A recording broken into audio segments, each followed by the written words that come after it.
Hi folks, and welcome to episode 2. My name's Adam Ash and I'm here with the legend that is Sean Lamont. How are you doing, big man? I'm very well, thank you. Thanks for having me on here. It's good to catch up with you. It's been a while. I know it is. It's good to catch up. You know, I think we bumped into each other, maybe a month, 6 weeks ago at a Glasgow game? It was. It was.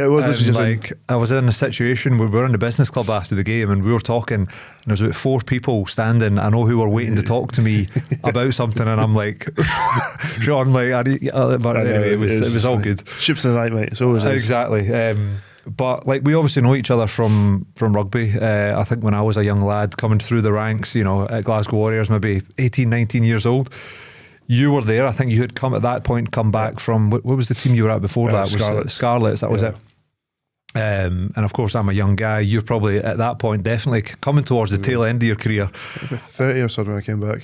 You'd have been 30, and then I think you probably played for about 5 or 6 years. 5 or 6 years. So, you know, it was one of those interesting ones where I think when we played together, we were at different points in our careers. But you know, I think you were definitely almost like a mentor or a guide for a younger guy like me, which was a real cool thing and a good relationship to have. And now obviously we're both finished the game or out the game. You're still in the game in some capacity, but I guess like being a Scotland player who's played 105 caps, I think it is, like, what the hell are you doing now? Like, what does your life look like?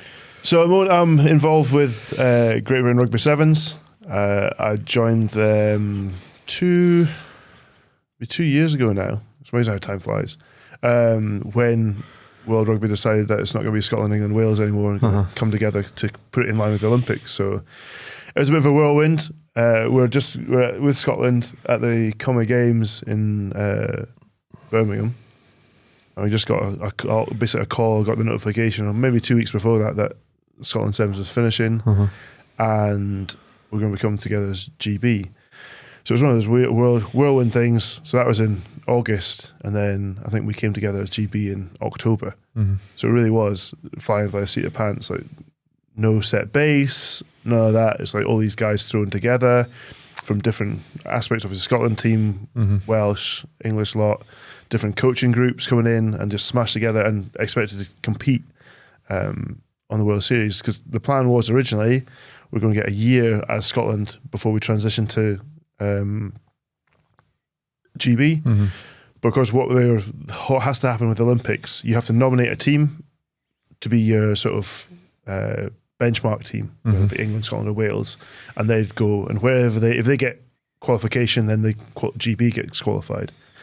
But the powers that be and people well above my pay grade decided to go, right, we're going to smash this through now so that you have a year to contest and get Olympic qualification, which again is absolute bonkers. Try build a team from scratch, and the players knew each other, and the guys that stuck around are a good bunch of guys, but still it's quite hard to start building that culture from nothing.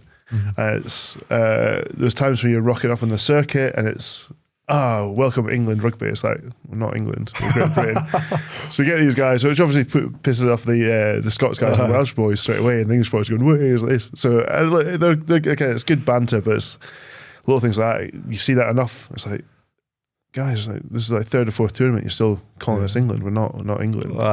So because all the teams are in the same hotel. They're all the same. Yeah, like you all get chucked into one hotel. Everybody on various floors. You'll come down to eat in a dining room. You often have hit outs against other teams pre-tournament, and the Sevens is really, really odd because you spend a lot of time with the other teams. Like I get to know, I know the French team quite well and the Argentinian team really well. Just from you spend time either in lifts. Speak French, can you? No, not me. Yes, me. Very badly. I wish I had spent more time learning French. It's one of these ones you look back in school, you think, I wish I spent, especially as a rugby player, I wish I spent more time in the French lesson. But I struggle with English as the best at part. So me too. Adding extra language was neither here nor there. But it is, the Sevens is such a bizarre little bubble in sport, because I don't think in many other sports other than like big World Cups or Olympics would you actually spend that much time with opposition teams. And at the moment we'll have conversations with the various teams every day, just from either bumping into training or you're in the lift or you're in the dining hall, and it's quite an interesting little dynamic. And obviously both the men's and women's program are together now, so that it's a real big operation. traveling the world in 24 teams and everything else. So. Yeah, I bet it's a lot of travelling. What was like? I mean, it interests me to know what that period was like when you went from Scotland and all the players are obviously like, well, have we got a job? What are we doing? To then going into GB. What was like the application process like of moving into that? Like, so yeah, I'd apply for the job. Again, believe it or not, I didn't get the S&C job to start with. Oh, really? Didn't get it. Again, because it was such a rushed process.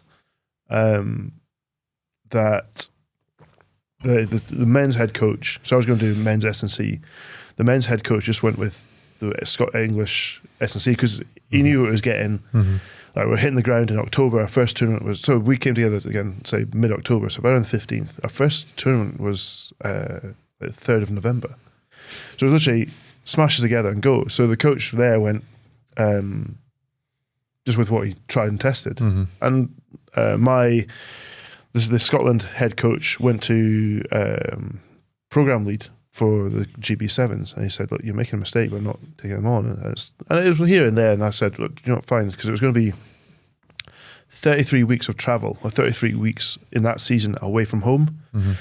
which is a lot of time away from home when you've got a missus and two kids, mm-hmm. not two kids, two young men at home, and it's just, there's a lot of demand on the family there. But so yeah, I obviously didn't get it to begin with. It's like, oh, fine, whatever. And then I started looking at other opportunities, and then it turned out that other S&C, the England S&C, got a job in Aussie, so he cleared off, and they said, look, do you want? Yeah, so he cleared off within a month. And just the way the sport is, and just came back and said, do you want to do it? I said, look, yeah, I'll do it. I'm still keen. So I went in there, and from that point, it's a strange little process of getting everything together, because it's like you say, trying to smash different groups together, and it was tough for the players because you've got a very small squad, and you've got 3 teams trying to get into these 18, 20 contracts.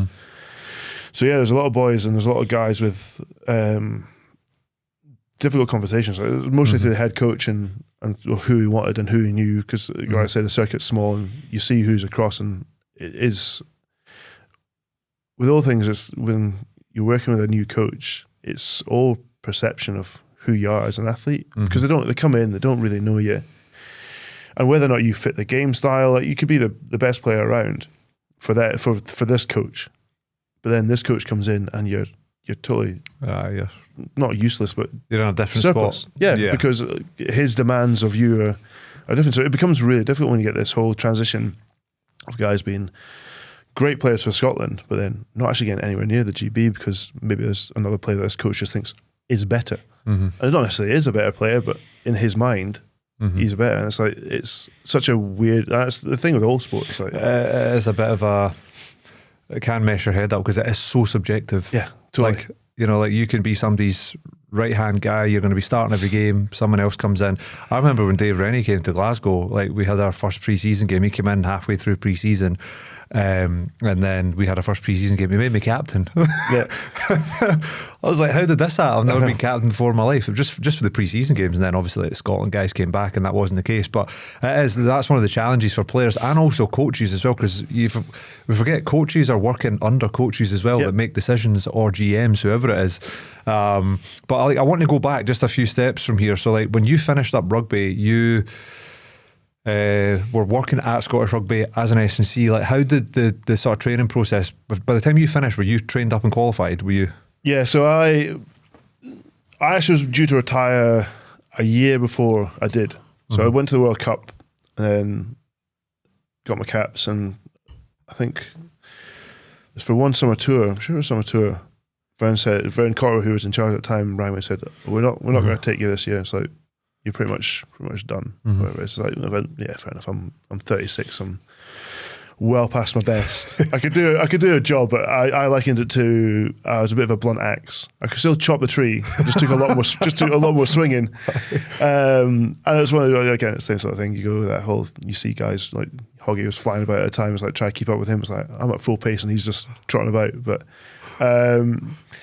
so yeah, just from a contract I got in that last year, I had in in my contract I had agreements like if I get my UKSCA qualification, because I got a degree from before rugby, so I got my degree in sport and exercise science way back in 2001. Wow. Before I started rugby, so I was just about to finish university and go get a real job before rugby kicked off. So I got my degree, and I said to them, if I get my UKSCA in that last year, will you give me a job? I was like, obviously 105 caps at that point and everything else. It's like, yeah, okay, we'll keep you in the business and providing you get a UKSCA. So that last year playing, thankfully enough, and some blessings and everything, I wasn't playing much for Glasgow. Again, better players have been there. I could fill a gap and a lot of bench spots, but also at that point, my drive had more or less gone for rugby. It's like for years, whenever I wasn't picked, and obviously when Gregor didn't pick me previous years, I'd be like, well, I'm not starting. And any excuse I'd pick apart. And like, he must have hated that as well. It's like, oh, you didn't do this. I was like, well, I do this. And he doesn't do that either. It's like, just, I hated not starting. But that last year, it's like, that gave me that sort of resolution. I was able to just go, okay, I'm not starting. Great, fine. If I'm 24th, I'm 24th. If I'm on the bench, I'm on the bench. If I'm not playing this weekend, then I get a weekend at home. Yeah, it's not the worst thing. Which again, like, it freed up time for me to go do my UKSA, SCA, go to the workshops, get my qualification. The UKSA is not an easy thing to pass. It took me 3 goes to pass my, of all things, ironically, must be an agility section. You know that better than anyone as well. But it's just again, it's like they're looking for a specific thing, and I wasn't given the specific thing. But eventually, I passed that, and obviously my playing contract finished, and then literally rolled straight into. I think I had 3 months off, where I said, "Look, I want 3 months just to decompress and park everything." Bury Sean the player. Had a sportsman's death, the first death of a sportsman. So parked that, and actually, to be fair, it's like by that time I was like, I'm done, thank God. Yeah, it was almost like a relief. Like my body was aching. You wake up in the morning, it's like first 3 steps. You know, you've been there yourself. It's like first 3 steps in the morning. It's like I'm walking on glass here. Everything feels like absolute crap. So yeah, that was done. 3 months after that, body's flying. So then start with the academy up in Broadwood. Oh yeah, out of the stand in Broadwood, and Jamie Dempsey and Mike Leggett, who are both still employed in Scottish Rugby, working really well with the academy. And I've really, from where we started, where it was in Broadwood to where it is now, is night and day out of Ravenscraig. The group that's in there with the Glasgow and the West Academy have done really good things with it. They're still there now, are they? The still with there now. So they've taken over the Scotland Sevens office in Ravenscraig. Oh, have they? Yeah, it's still all branded up with Scotland Sevens, but it's RIP Scotland Sevens. But yeah, they're all in there now, and that was, again, let's say that's kind of my transition out of rugby. And then, so when you into the academy, how long were you almost in there for before it was like sevens, and then like moved on to? I think I was in there for about 15 months. 15 months of just finding my feet, working out how like the other side of the fence worked. And it was good, like great time, great learnings, and obviously working with the young athletes and trying to pass on as much as I can. Whether that was successful or not, I don't know. Well, but I'm sure it was. Try my best. But so yeah, it was then 80. Yeah, it's about 15 months, I think it was. And then Stuart Ewell, the Scotland S&C coach, performance lead, whatever you want to call him, the big boss man in S&C. He is the big boss man, aye. Good man. Messaged me and said, do you want to come in for the Autumn Internationals? Because Mark Robertson, who's now Edinburgh's lead S&C, right. He was in there helping the national team for a period, and then he went off to France, and with him moving off to France, Stuart invited me into the national team. So I did the November tests in, what must have been, 19, and went to the World Cup in 2019 as a fish head. And then through the World Cup, Six Nations into the World Cup, and then we're sitting after getting bombed out of the the Japan World Cup in Tokyo. We're sitting in the airport, and Gav Scott, who is former team manager and head of operation, I don't actually know what he does now. He does some other... Does something. He's another big wig in the ivory tower that is the SRU. He just sat me down and said, look, S&C coach for the Sevens is leaving, going to London Irish. Derek Spears said, we want to do it. And I said, yeah, absolutely. I love the Sevens. Like, it's such a great format. It was my springboard from my career, so it's always held a big space in my heart. But it was literally one of those, I suppose, jobs for the boys, as some people might say. But it was just a conversation. Do you want to do it? And then again, I was back, and I got dropped into the Scotland Sevens environment in November, and then first tournament was Dubai. It was just like, off you go, and just end up flying through it from there. And I think I did 4 months or so in Scotland Sevens, and then COVID hit. Oh yeah. Bad The timing. dreaded vid that nobody can talk about. Yeah, I know. So was it quite challenging in some sense, going from obviously working in the academy into, you know, obviously some Scotland first 15 stuff, and then going into Sevens? Because I mean, the way that I would explain it is that they're virtually two different games. I mean, I've played Sevens professionally, I've played 15s, and I was basically a different person both in two of those scenarios in terms of the way my body worked, my fitness levels. Was it quite an adjustment to step into that Sevens role? Like, and what are the differences between how you actually condition an athlete? Well, the big ones, stepping into the roles, not massive differences. There's always learnings. It's slightly different, but again, having done Sevens myself for a bit, not huge amounts, but again, having loved it and understanding it, I sort of had an idea of what I wanted to bring and what we needed. Again, I was still relatively new in my S&C career. I'd only been 3 years as an official S&C coach, but at that point I'd got 20 years experience of the game, so I know the game. And whether rightly or wrongly, I had my ideas, but the Sevens is obviously, it's full size. People who don't know Sevens, it's rugby on a full size pitch, 7 aside. You play 7 minutes each way with a 2-minute break in between, and you'll probably play between 2 and 3 games, as in its current format, 2 and 3 games a day over a 2 or 3 day format. So the physical demands are really high. It's great for skills. I think it's a great tool for developing players. It is high end, but the number of players, I think, certainly from Scotland, we made a rule of honour. If you look at the boys that have been through the Scotland Sevens programme that went on to either Warriors, national team in the 15s games, it's a really high transfer rate. But demand in the Sevens is lots of high skills, lots of work under fatigue, a lot of high speed meters. Total meters are not massive, but the acceleration density, accel decel density in the game is huge. So in terms of demand, it's just so different from 15s. Also, the main difference in 15s, you don't have any the bigger guys. Yeah, big units, man. Like, well, there's a few New Zealand boys that are 6'4", but you're not talking about, you don't get many props. So a lot of the guys are really, really athletic. A lot of good skills. Some ridiculous skills. Again, Fiji are one to watch in the Sevens, just the way they throw the ball about is nuts. At the moment, this season in the Sevens, Argentina are flying. They've got some big, powerful units that are again fit. So that's the big difference. Is like your work rate density is just so high in the 7 minutes, and it's just so isolated. But it's a great format. If you ever get down to watch, obviously you've been there, but for people listening, like for an introduction to rugby, watching the Sevens is amazing. That's perfect. And I spent a lot of time in the US my last 3 years of my playing career, and Sevens is bigger out there than 15s. You know, obviously their Sevens team is a lot better than their 15s team, but it's a great game. I can remember my first year playing Sevens. It was back when, it's maybe 2013 maybe, the Sevens program wasn't full time, so you would go and you would train with the Sevens team 2 weeks prior to a tournament. You'd finish the tournament, then you go back and play 15s, and then you'd be pulled back in a week before the next tournament.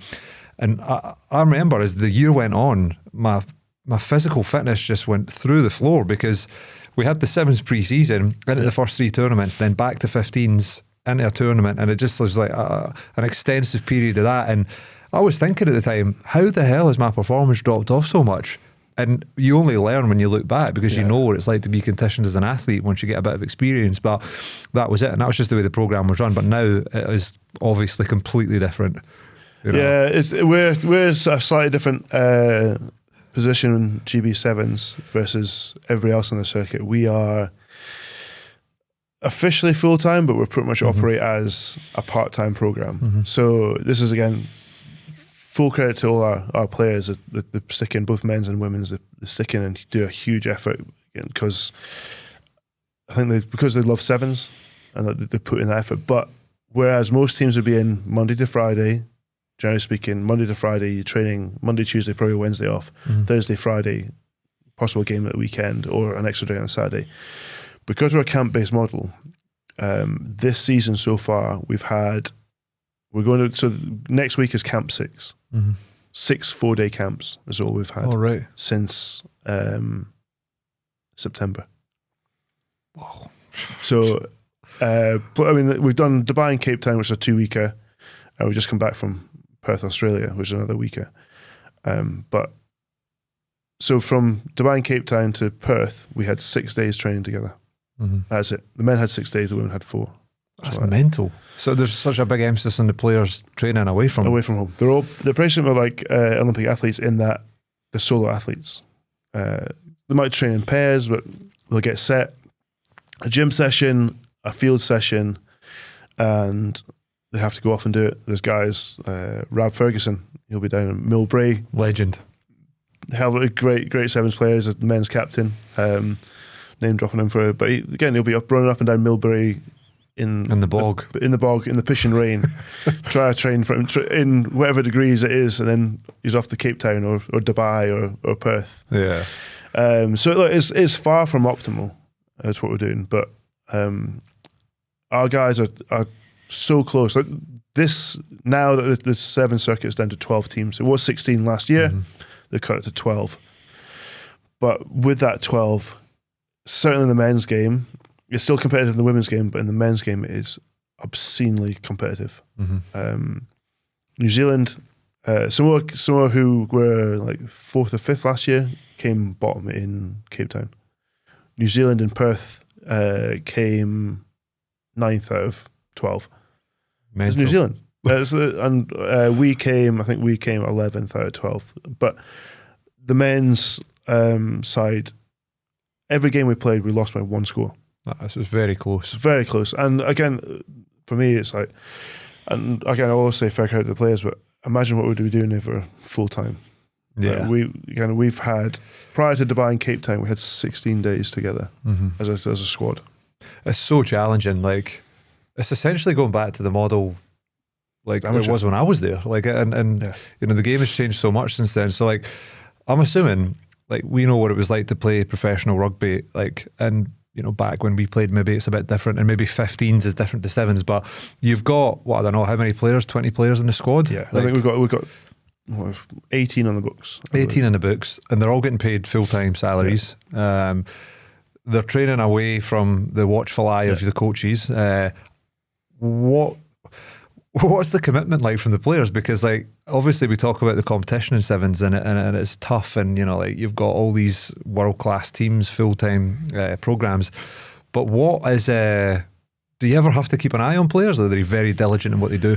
You always have to keep an eye on them, but I think the way the program is set up, it's kind of its own self-filter. Like they get full-time wages, but I think most of the guys could get more stacking shelves in Tesco's. We don't pay the guys a lot. I say guys, but guys and girls, there's equal pay structure against both programs. So that itself is kind of you're only there if you really want to do it.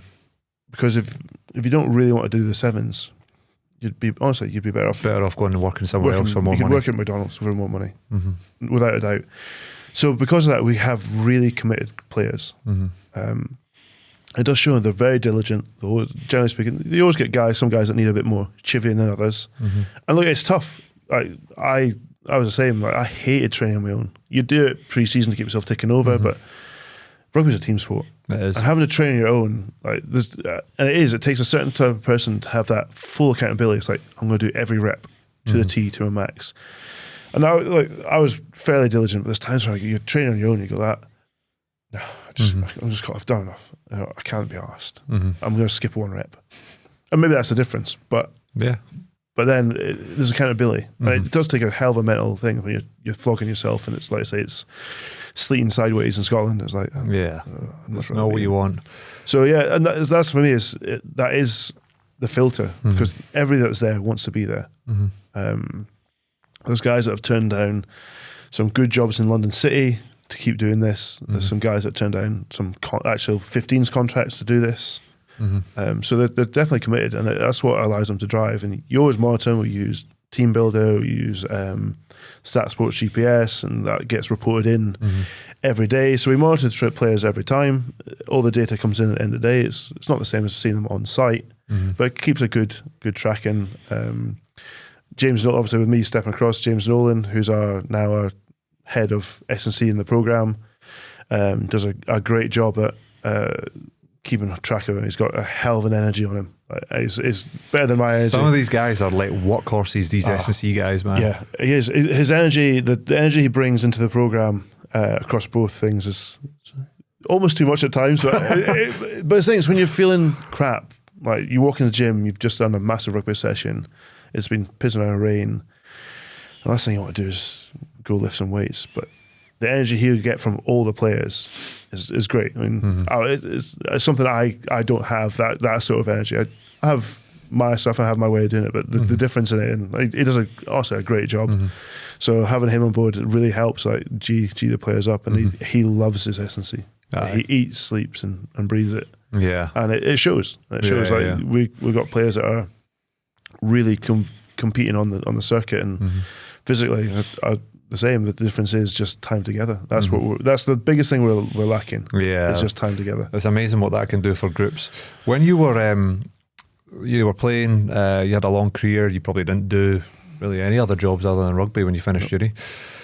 You know, you took yourself from that position, say 2 or 3 years before retiring. What your day-to-day life looked like, the challenges you face, I'm sure were completely different to what the challenges you face in your current life are. But like, what were some of the adjustments that you had to make, the steepest learnings? Because, you know, being a rugby player, then going into a high pressure environment job where you're actually looking after a whole sort of side of a program or whatever, is a different ball game. What are the challenges? What were the challenges to adapt to that? Do you know what? Having been where I was and the pressure there, it's actually, I find it so much more relaxing. Do you? Doing this now. They're different. The pressures are different, and they kind of bubble along at the same level. Whereas obviously, as a player, it's every day. Yeah. And like I said, it's different when you're on this side. You still have to maintain high standards, but it's not that day in, day out pressure. Whereas like, you have a crap training session, it's like, does that mean I'm going to get picked at the weekend? Oh God, if I don't play well at the weekend, am I going to get picked the week after? If it's end of the contract, oh my God, my contract's coming up. It's like that. There's a constant cycle of that as a sportsman. It's like, you always have to be on that really top end bit. Whereas actually when you get to this side, it's like, there's actually times where you can just chill out. It just paces a little bit slower. It still gets frantic at times. And certainly with this, there's lots of things to be done, but it's just, you're not under the microscope as much. You still have massive accountability, but because you're now not in the spotlight, that pressure of pleasing everybody, playing your coach, your family, obviously family's pleased with you, but the fans, everything, all that pressure piles on you. Yeah. And then obviously the higher up in the spotlight you are, the more that pressure is. And it's like, sometimes it's like you can't breathe. You can't do anything. It's like, you can't get away from rugby. It's like, everything's done with that fine-tooth comb. And it's like, oh shit. Whereas now it's like, you're managing yourself, essentially. Like, it's now. It's like, I've got my stuff to look after, and the way I am, I love doing it, and I want to do it at the highest standard. But it's just not quite the same pressure. It's still pressure. It's nothing compared to what I was as a player. I get you. I totally get you. Relating to what it's like as a player, it is like you're constantly always thinking, what does this person think of me? And, you know, am I in the good books? Am I in the bad books? Am I getting picked? If not, like, do I go and speak to them? Do I not? Like, it's a hard job. It's the one thing I've realised in stepping out of the game, how hard it is to be a professional athlete. But I think that's why everyone wants to be. Like, and you see the kids, I want to be this. It's like, sometimes people don't ever have what it actually takes. Yeah. There's even people in squads now that they're there in the squads, and the squadmen. They're there, they make the contracts and stuff like that, but they never really break into the team. It's like, are you doing everything you can? Like I was always super competitive. I always wanted to be the best. I was never the best. Some things I was good at and got me far enough, but I was never the best. But bloody hell, I worked hard. Everything I did, I wanted to be the best, and I would give it everything as far as I could work out. And it's kind of the same thing. It's like that's that pressure. It's like people who are the best are there for a reason because they do everything. And like I said, the pressure of you talk about just pleasing people or making sure where you stand was it's everything. It's like, have I slept enough? Have I recovered enough? Have I ate enough? It's like, what have I eaten? It's like, oh, I'd love to go for this dirty burger. It's like, and you get it sometimes, but it's like, can't do that every day. So everything's judged. That's the difference. Whereas now it's like you still get judged, but the level of judging is just a lot less. Yeah, it is. It does take a certain mindset. And there's definitely a certain, even in a team sport, there's a certain selfish mindset that you have to have as a player. Everybody goes, oh, team first, and this, whatever it is, the club first, and all that stuff, and this loyalty team and that loyalty. It's like this loyalty and that loyalty. It's like, well, there's no loyalty in sport. You're a commodity in your business, and as much as you can be, as selfless as you can be, at the end of the line, you want to be spot on. You want your contract. And if that means you've got this guy who's still your mate, same position, but he doesn't get picked or he doesn't get a contract, it's like, you're my mate, but I'm not going to sacrifice whatever it is, because it's still a career. It's still that selfish aspect. Yeah, that's the driver. Yeah. That is the driver. At what point in your career did you realise that you were a commodity and not, when did you break out of that? Like, probably coming back to Glasgow. Really? More, yeah. Again, you just get to a certain point in your career, your age, just that. And it's more when clubs are demanding loyalty, this, that, and other, and it's like you then realise. You start to question if it's actually a thing. Yeah, it's like you're not really showing me the same loyalty. It's like you're talking. It seems to be a one-way street here. It's like you're demanding loyalty, but I'm being loyal, but you're not showing me it. So it is, but it's the nature of the sport, and again, it's one of those ones you look throughout rugby. There's not many people that have one club for the whole career. There are some, even Mike Brown, who's at Quins for years. Loyal Queensman. He's now where is it? Leicester or whatever. I actually have no idea. he's not at Quins. He's off. He's clubman. Rob He's been there for Hartley. like 10 years. Rob Hartley, yeah. It's like, would you be able to see him another contract? It's like, nah, you don't fit our thing. You don't need it anymore. It's like this guy who's done everything, 250 games plus, 270 finished for Warriors. It's like, it was. then all of a sudden it's like, New coach comes in. Nah. thanks for your service. Really appreciate what you've done, but gone. It is. It's crazy. It's. Was there maybe a poster of him up there? There's a few maybe posters. there's probably a few. But again, it's like after a few years, the fans forget you. It's like, there's a few times I've come across Northampton fans. It's like, we're Northampton fans. It's like, okay, I played there. Oh, did you? Did you? It's like, yeah. Season ticket holder for 20 years. I've forgotten you. Yeah, but it is. It's like and I said to you earlier before this started. It's like today's news is tomorrow's chip papers. Yeah, it is. It's just the nature of the beast. And it's a healthy realisation. It actually is. Yeah, I think it's like the sooner sports people realise, as much as you throw yourself into it, other than bloody things like golf that you can do forever, certainly rugby, you're normally done by mid-30s. 40 if you're lucky. I was 30. 30. Rory was 30. 31 I think he was. So there's plenty of guys, and that's probably a decent career if you're from 18. But then it's like, most people at 30 are just starting their careers in terms of actually maybe getting to that point where the job's a solid job and proper career path. And it's like, I've just had a whole life. My life's done. I've got to start again. And I think I was lucky in that I stayed in the sport, a sport I love, and I still get that camaraderie with the boys. There's a definite line. Again, I think I flirted quite well with them at times. And there's times I do cross that line, but you know who you can cross it with. So you still get that camaraderie, and I think there's a lot of people that have finished rugby, and that door closes, and they lose all connections. I know my brother did, and you hear lots of people. I think Graham Morrison went through, who's now at Dollar. He went through the same. It's I think another thing the sport doesn't really tell you. It's like I think it needs to do more for the sport as a whole. I think SC doing more and more. But that transition, it can be quite brutal at times. Oh God, yeah. It's like, it's just like you've just been, half your life's been chopped off. And you go back to that 9 to 5, Monday to Friday sort of lifestyle. And you want to catch up with your mates, but they're too busy because they're playing on weekends. Or whatever, either. It's like, they can't go out. It's not like you can go out for beers or whatever together. It's like, they're gone. Yeah. They're off doing whatever it is. And I think lots of players struggle with it. Just that whole, I think, you know, with pro sport and a lot of things, certainly for rugby, I think there's because of the regimented nature of rugby, there's quite a similar thing between us and the military guys. Yeah. The armed forces. It's like, you're in this thing, you get told what to eat, you get totally regimented, you go to battle. Again, obviously, military's another whole level, like 20 levels above. Like, it's worlds apart. It's like, there's some similarities, but it is, you get everything regimented, everything done for you. Told here, this is eat, sleep here, watch here, this is the bus you're getting, this is the flight we're getting, and it's like, boom, dead. Yeah. You're popped off. You're no longer useful to us as a general rule. And it's like, your mates are too busy. And it's like, you got to start again. It becomes, and then I think guys find that because they don't have the regimen, they don't know what to do with themselves because nobody's telling them what to do. Yeah. And they go off, they think, oh God, I need to find a job.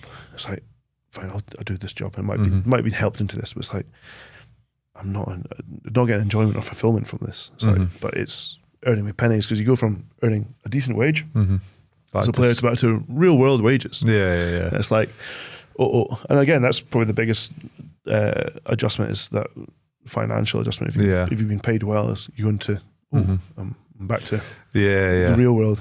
How did you try and, as a player, you'll have earned good money, you know, rugby, when you're at the top of the game now, you can earn decent money. Maybe at the start of your career was not so much like that, but certainly as you moved on, it probably was. How did you approach your financial sort of situation? Did you try and live at a certain level? Did you? No, I wasn't, I wasn't overly careful on it because it was coming in. Towards the end, it was like that. Oh shit, maybe I should start realising this is going to, this is going to end. You've got to be careful. You start to make adjustments. You just start making massive adjustments. Yeah.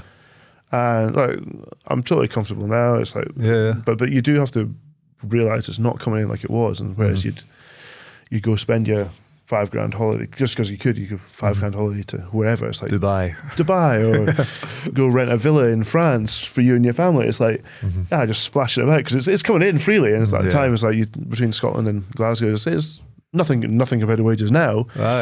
But that's the nature of the beast. It's like, by the time I was more than comfortable and wanted for nothing, still want for nothing.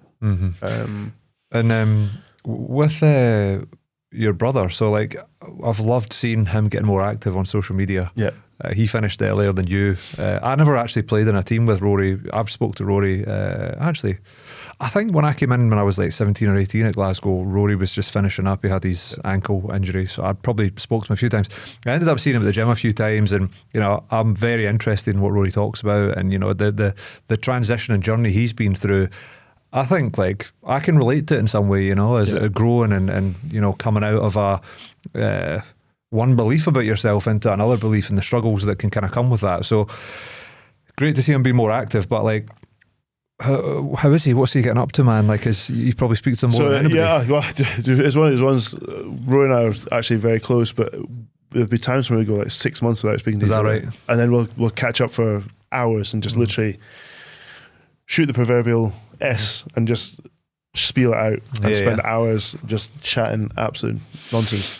But I'd be with him coming on here. I'm keen to get him on, man. It was a hell of a journey, like for him. Like there was times post career, so better rugby player than me, always more skillful. I think for me, if he hadn't had he was just really high injury rate because of the way he played. He gave it everything. No self preservation in the way he played. I think the first one he started was Scotland versus England. Ball gets kicked through. And this is kind of the start of his injury. Well, I don't know really the start, but certainly a large part of the start of his journey, even through now.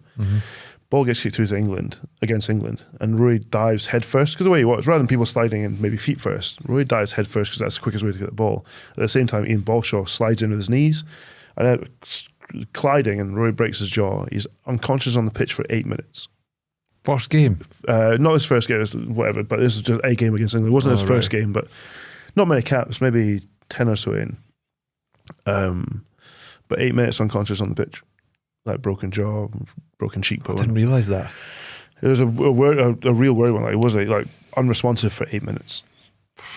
So, and that was probably... That's as bad as it gets. Yeah. But again, at the time, recovered, brushed it off, didn't think of anything of it. Then he had a few more concussions throughout his year, all through reckless abandon on the pitch. Mm-hmm. Like, Rory loved rugby at the time, and everything he did was committed. Mm-hmm. Like, never take a backward step on any of that sort of high ball or anything. Like, he dominated that sort of stuff. But he got loads of concussions, and I think the concussions were a big start towards the end. But the one that finished him was, again, playing for Scotland. He was playing for Toulon at the time as well. High ball off the kickoff, went up, caught it, landed. Big Pukamal's lands it, is Richard in front of him, grabs him, stand up, twist tackle. Roy's foot's planted at the ground, full weight on it, full twist. Ends up being a full fracture dislocation of the ankle. I remember seeing it. It was horrible. I was literally right beside him. I heard the snap. It's obviously my bro. Right beside him, was like, oh Christ, not again. Because again, he had a fair number of injuries at that point. I think he said he strung the most games for Scotland he strung together was 3.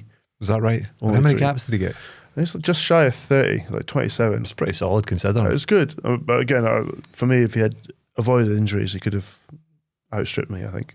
You might have had less. He might have been playing. And yeah, possibly. Well, absolutely fine if he was playing. He was fullback though. I was utility towards the end. That's the thing, but yeah, that was the one that ended up finishing his career because through complications, like ended up having a cyst grow in the ankle. Had to get that removed.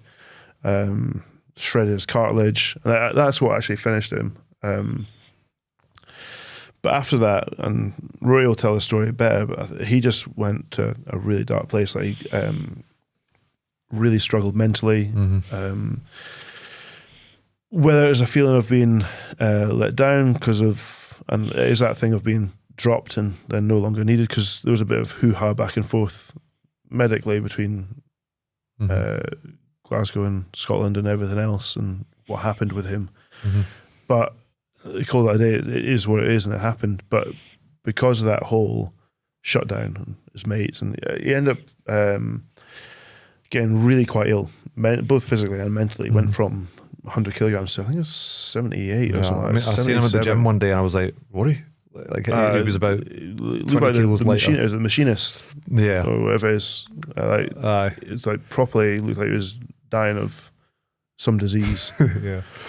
But again, for the biggest one for me, and it's always tough seeing it with your brother. And I actually remember at the height of his, I don't want to do any disservice in what he was doing, but the coping things he did. Like, I remember being in my grand's house. We were up in Burlton there, and at the height of it, and we had digestive issues with the eating and like whatever he'd done through either the pharmaceuticals and everything else. Obviously the eating thing, but I remember him frying it, and Roy and I always had pretty good banter with each other, and brothers, it's pretty harsh and cutting at times, and like all brothers are. And so he was having some eggs.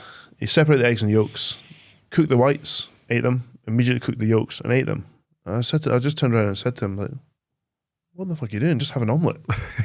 At which point he turned around and snapped at me. It's like, do you not think I know what I'm doing? It's like, blah, blah, blah. Like, probably had a go at me. It's like, look, and it's obviously the mental state it was in.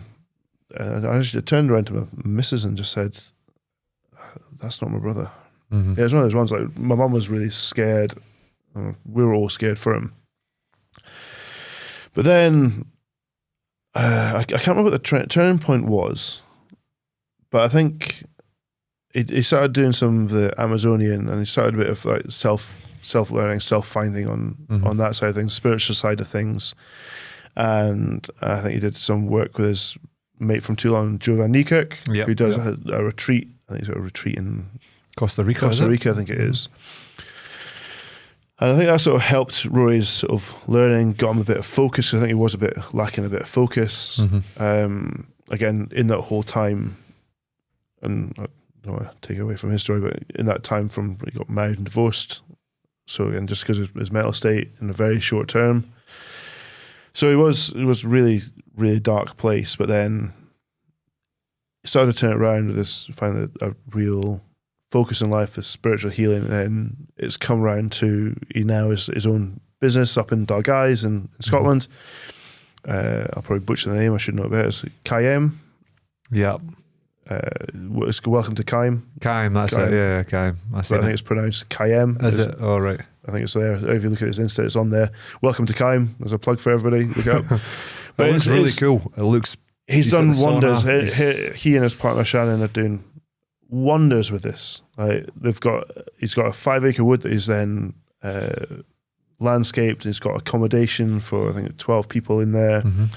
Got a spa, hot tub, but the main focus is like it's men's health and women's health, and it's about understanding. It's about mental health, using traditional techniques, Amazonian medicine, but most of it, it's more of like that whole spiritual connection thing. And there's a few guys. I think he's going to hold a retreat soon with Rhys Thomas. Yeah, I saw that. A guy who I played with at Scarlets. Again, another rugby player with an amazing story, an amazing journey. Again, somebody worth you getting on, but probably a bit harder to get him on than my brother. I don't know, saying that my brother's a nightmare to get hold of. But it's really interesting seeing these former players and people you know, come across, played against, played with, all aligning with the same sort of thing of understanding that the mental health in the world is huge, and like the stress of life can really, really bog you down. But it's, I think the big one for all these things is understanding, and men particularly, you're not alone in this journey. Oh, 100%. It's a huge thing. It's a huge factor, and I think it's something rugby needs to address as well as a whole. It's like you're never ever isolated. There's always people with the same journey, similar stories that you can reach out to, and it's just opening these things up. So there's more of it coming out there. And let's say the stuff Rory's doing is, I'm butchering the explanation. But yeah, no, he'll really do it. So it's get him on. He's got a hell of a story. Yeah, I'm really keen to talk to him. I've been meaning to get up and take part in one of the retreats, or just go up for a day or something like that, which I need to actually do at some point. But it's really good to see him doing well, and he looks healthier than he's ever looked. He's the place he is now is night and day. Like it's in such a good place now. He and his partner are doing really well. Like they're similar. They've been good for each other, I think. Or certainly she's been very good for Rory, so it makes a big difference for that. So, but it's a really good place. And if you ever go up to Dalguise, it's like the gateway to the Highlands of Scotland. It's a bit the landscape that changes around Dunkeld. If anybody's not from Scotland, it's where Scotland becomes proper sort of Highlands. It's the proper. It's where the mountains begin. It's a beautiful place, and I say, if you ever up that way and get into Calais, go have a look. It's really a good spot. Yeah. Right, nice man. Right, I think we're going to have to cut it here because we've run out of time. But somebody's got a date, I think. Yeah, no, someone's got a date. It's not me. But listen, thank you so much for coming on and joining us. And I'm sure we can do this again at some point. And potentially block it a few hours, because I think we could just talk forever. I can talk a lot of shite. So can I. All right, man. Right, thanks for having me on. Again, anytime. Great to see you. Legend. Class. Cheers, big man.